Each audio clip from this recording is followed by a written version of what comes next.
Hi, everyone, and welcome back to Graduate Medical Education Mondays with a little, or after a little hiatus, I should say, kind of recovering from the ACGME conference as well as Match Week. So here we are 2 weeks later.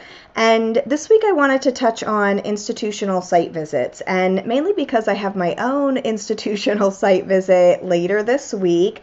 So it actually has not really been that all that quiet for me, as I've been trying to kind of put the final touches on things and send everything in ahead that's due ahead of time to the site visitor. So as I've been doing that the last 2 weeks, it really got me thinking that when I wanted to put together the video for this week, that I just wanted to send all of you a couple reminders, a couple of things. We've Partners has done several webinars on institutional site visits and whatnot, and I feel like everybody kind of knows some things, but it's always good to have some reminders, especially some of the things that I'll touch on today.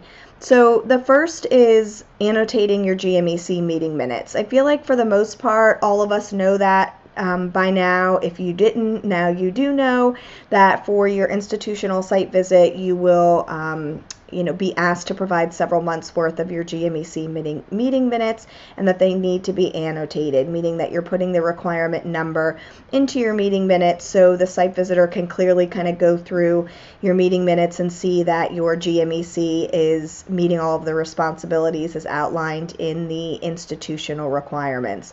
And I feel like for the most part, we at my own institution were pretty good about that, but then we kind of fall off and we get a little bit lazy, and it's like, okay, well, we're just putting the requirement number after we approve this policy.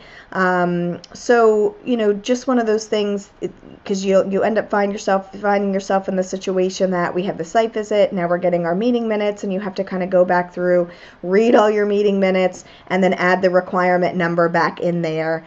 Next to the things that you've done. It's also a good idea to kind of keep a grid, like a GMEC responsibilities grid, kind of put together a table. Partners has a template that's been shared before. Put together a table that lists all of the GMEC responsibilities in it, and then kind of create columns for the months that you have your GMEC minutes and just put little tick marks. That's a good way to kind of look at in a snapshot over time, is there anything glaring that our GMEC has not done over the last several months or the last year. The other thing that I feel like kind of tends to fall off are policies. There are certainly a lot of institutional policies that we are required to have that are listed in the institutional requirements, and you will need to provide those policies at the institutional site visit. So make sure that you're keeping up to date with those policies, and you're not in a rush towards, as it gets closer to your site visit, that you have outdated policies or something that's really no longer applicable anymore.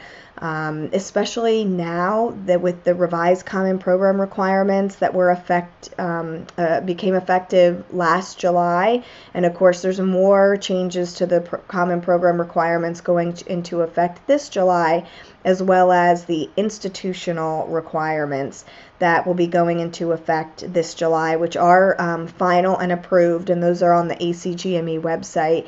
It's a really good idea to really pull all of your policies and start to go through them, update them as needed to kind of align with the new requirements. And this time of year, I know everybody is working on resident contracts. The match has just ended.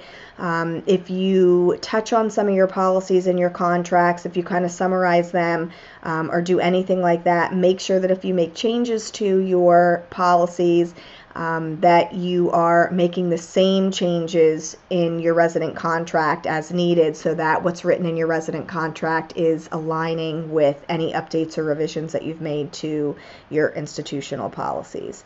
So that's all that I wanted to touch on today. I'm going to keep it kind of short and sweet because I'm anxiously awaiting for this site visit later this week. So wish me luck, and if any of you guys have a site visit coming up, I wish you guys the best of luck as well.